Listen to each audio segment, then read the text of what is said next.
Let's take a few minutes to talk about the importance of knowing yourself enough to be your best cheerleader. You know, when you thought you were doing what you were supposed to do and were misinformed, the times you thought you had it all laid out and it just didn't work, the times when you burned the midnight oil day after day and it didn't seem to help, it didn't seem to change the end result. I'd like to ask you to take a look at any place you've got a limitation and ask yourself, when did I decide to accept that limitation? The bottom line is, no one's coming. No one. No one's coming to push you. No one's coming to tell you to turn the TV off. No one's coming to tell you to get out the door and exercise. Nobody's coming to tell you to apply for that job that you've always dreamt about. Nobody's coming to write the business plan for you. It's up to you. And because you're only ever going to do the things that you feel like doing right now or that feel good right now, unless you understand that you've got to parent yourself, you got to push yourself. These are the times that you have to rely on your own self-encouragement. Take responsibility for the missed opportunity or the misrepresentation. Learn from the fact that even though your client wanted it one way and you presented it the right way, it didn't work. Be prepared for the letdowns that happen every so often. Know that this lost opportunity just sets you up better for the next one. Realize that you can make the necessary alterations next time. Make the changes that will make the difference. Study your mistakes and learn from them. Don't dwell on the mistakes. Acknowledge them. Learn from them. Encourage yourself that you're smarter than your bank account leads you to believe. It all comes down to the inner game, my friends. Changing your life is a change in the inner game. The outside world you can't control, but you have absolute control over this one if you learn the dynamics of what shapes you. And identity is one of those simple, clear, fundamental basics that if you start to shift it, everything else will shift in your life as well. Some people, by the way, have to have more than enough money to do what they want, when they want, where they want, with whomever they want, contribute the way they want. And if that's their must, they find a way. I know that sounds overly simplistic, but it's true. Remind yourself that you're bound to get better. Don't get down on yourself. Don't beat yourself up. It's the next opportunity that matters, not the last one, the next one. Now, the last one matters only in that you must learn from your mistakes. But the next one gives you the opportunity to show that you have learned from your mistakes. You can do it better next time. You just have to practice, practice, practice. Keep trying. Keep trying until what? Until you've got it down. If you figured out what went wrong last time, then you know how to make it right next time. If you figured out what it was in your presentation that didn't work, don't say that next time. If you figured out that the reason you didn't close the deal this time was because you didn't have all the facts and figures in place, have all the facts and figures in place next time. Don't beat yourself for messing up. Pat yourself on the back for figuring it out. You need to encourage yourself. You need to pump yourself up. You need to be your own cheerleader. Why?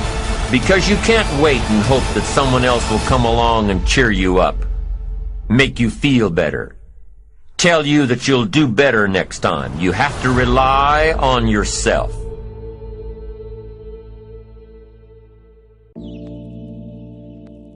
Everybody wants to succeed so fast because they want to prove something to somebody else. When you want to give up, just keep going. When your luck is done, just keep going. Don't stop, just keep going.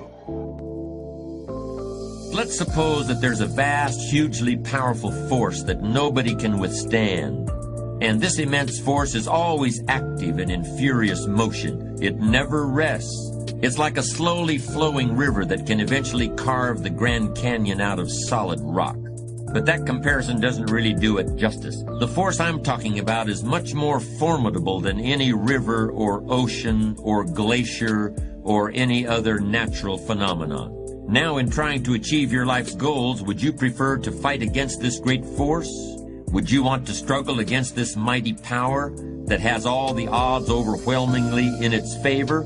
Or would you rather enlist this great power in your cause and make the inevitable work for you instead of against you? Take your time before answering. Think it over. By the way, time is that great power I'm talking about. Time is the mightiest force in the world, or even in the universe. Of course, the answer to the question I posed is very obvious. Why would you ever choose to fight time when you could have time on your side? Who wouldn't want to harness the great river of time that flows through all of life? Why wouldn't you want to use the power of time to generate power in every area of your existence?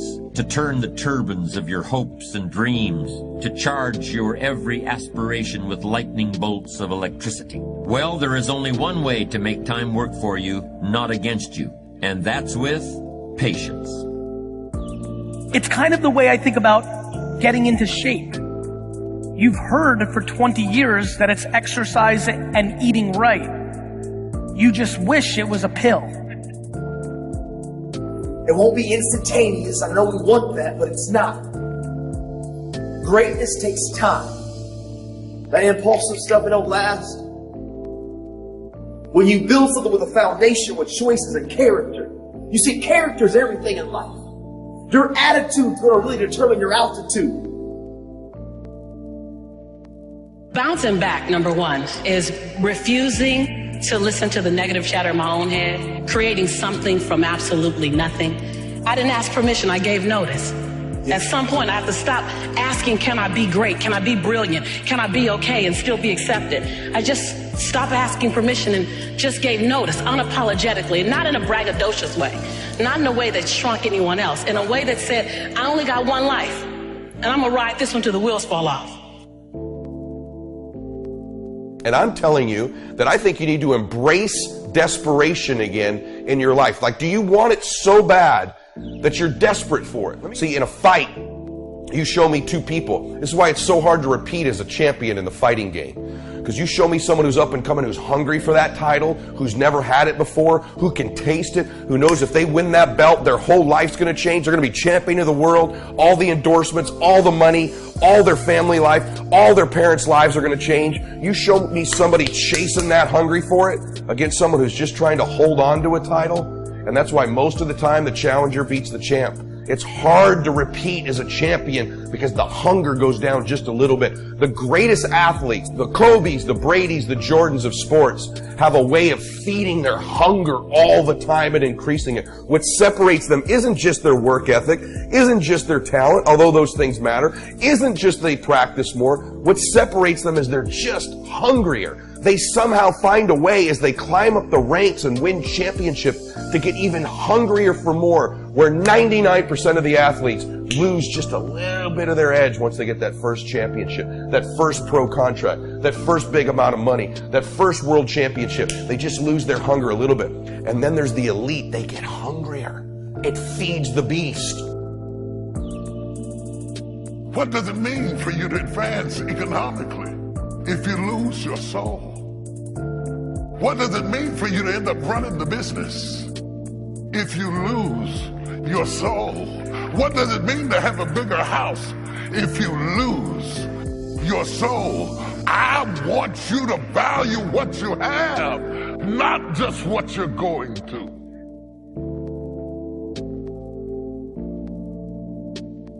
So many people think leadership's title or position, and you may be a leader that has a title or position, but many people who have great influence really don't have that. If you would spend 1 hour a day, every day, on one subject for 5 years, you could become an expert on that subject.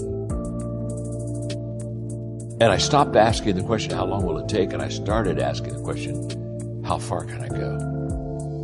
And everything changed that day. I realized that you can set goals and have 5-year goals, whatever. But I changed from a goal mindset to a growth mindset. And the fact that if I would be intentional in the areas of growth that would have the return and would fit who I was, then I could really be successful and help a lot of people. Everybody wants to come up with excuses. I'm this, I wasn't born that way. I'm stuck in a rut. I wasn't born here. This. You can't be lost in life when you're this young. I'm a female, I'm an immigrant, I'm a minority, I'm transgender. Excuses. Reality, the problem is, nobody cares. Your lack of patience is killing you. So many of us choose our path out of fear disguised as practicality. What we really want seems impossibly out of reach and ridiculous to expect, so we never dare to ask the universe for it. I'm saying, I'm the proof that you can ask the universe for it. Effort makes the difference. Are you hearing what I'm saying? And I told you before, the thing I love about effort, there are other things, skills, right? You may have to go get a degree for that. There's some skills you gotta go get a degree. It could take you 4 years, 8 years, 12 years.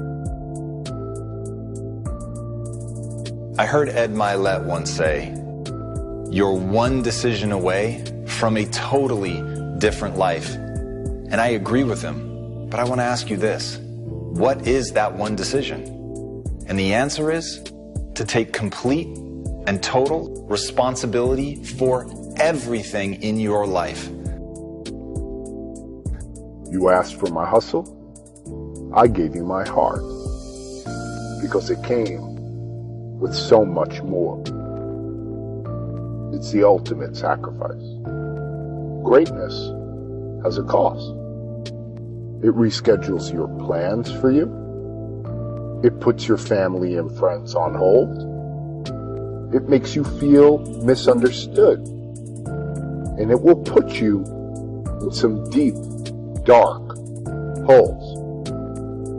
Greatness demands everything from you. Your mind, your body, your spirit, and your soul. So what do you do when you shoot 4 air balls in a playoff game? What do you do? Do you sulk? Do you weep? When you disappointed all of your teammates? When you let down all of the fans? Do you ask for sympathy? Do you ask why me? When they blast the coach for keeping you in the game, do you blame yourself? When they've drawn up their own conclusions about how your career is going to end, do you wish you could go back in time and make a different decision?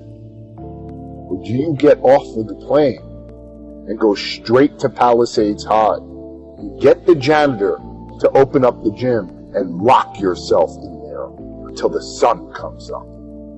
You go shoot, you drill, you relive that moment and change the outcome over and over again.